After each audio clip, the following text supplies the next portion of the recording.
Salut. Nous arrivons à la troisième section de cette leçon sur le salut comme espérance vivante. Dans les sections précédentes, nous avons solidement posé les bases historiques de notre foi. Maintenant, levons les yeux vers l'horizon, vers ce qui nous attend dans l'éternité. L'espoir fait vivre. C'est une vérité profondément humaine. Cesser d'espérer, c'est comme cesser de vivre. Nous avons besoin de quelque chose qui nous tient debout et nous donne le sentiment que le meilleur est à venir. Henri Frédéric Amiel l'a exprimé de manière saisissante. Au fond, tout dépend de la présence ou de l'absence d'un seul élément dans l'âme, l'espérance. Toute l'activité de l'homme présuppose en lui l'espérance. Fin de citation. Mais notre espérance chrétienne n'est pas une espérance vague. Alistair McGrath l'a définie ainsi. Elle traduit une attitude sûre et confiante que ce qui a été promis s'accomplira dans toute sa splendeur. Elle repose sur la fiabilité du Dieu qui nous a fait des promesses. Fin de citation. En tant que disciples de Jésus, nous n'espérons pas seulement dans cette vie présente.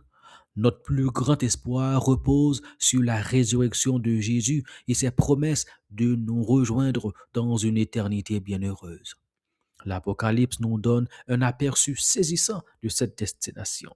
Jean décrit la nouvelle Jérusalem qui descend du ciel, préparée comme une épouse parée pour son époux. Une voix forte proclame: Voici le tabernacle de Dieu avec les hommes. Il habitera avec eux, il essuiera toutes les larmes de leurs yeux. La mort ne sera plus, plus de deuil, plus de cris, plus de douleur. Et la ville n'a besoin ni du soleil ni de la lune, car la gloire de Dieu l'éclaire et l'agneau est son flambeau. Voilà notre destination. Voilà ce qui nous attend. Comment oserions-nous négliger un si grand espoir que rien d'autre dans ce monde ne puisse nous offrir? Paul exprime cette conviction avec une intensité magnifique.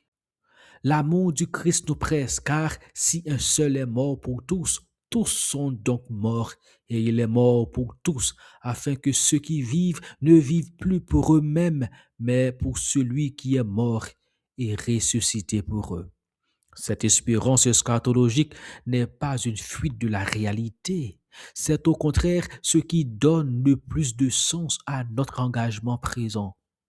Parce que nous savons que notre travail dans le Seigneur n'est pas vain. Nous pouvons nous investir pleinement dans la vie d'ici-bas tout en gardant les yeux fixés sur l'éternité. Pensez à ce que vous vivez en ce moment, les épreuves, les difficultés, les deuils, les injustices. Tout cela est réel. Je ne minimise rien, absolument rien. Mais Paul dit encore: J'estime que les souffrances du temps présent ne sont pas comparables à la gloire à venir qui sera révélée à nous.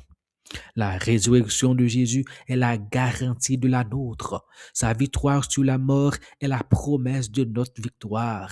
Et un jour, dans la nouvelle terre, nous serons définitivement délivrés non seulement de la puissance du péché, mais de sa présence même.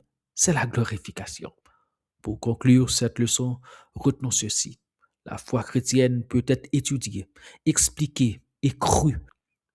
Elle repose sur des preuves bibliques et historiques que tout esprit sérieux doit examiner honnêtement. En embrassant cette foi, nous avons la paix avec Dieu ici et maintenant et une espérance indestructible pour l'éternité. Comme le dit William Barclay, l'espérance chrétienne a tout essuyé et tout supporté, mais elle ne perd jamais courage parce qu'elle fait confiance à Dieu seul. Accrochez-vous à cette espérance. Elle ne déçoit pas, elle ne vacille pas et elle vous appartient si vous avez cru en Jésus-Christ, mort et ressuscité pour vous. Que Dieu vous bénisse.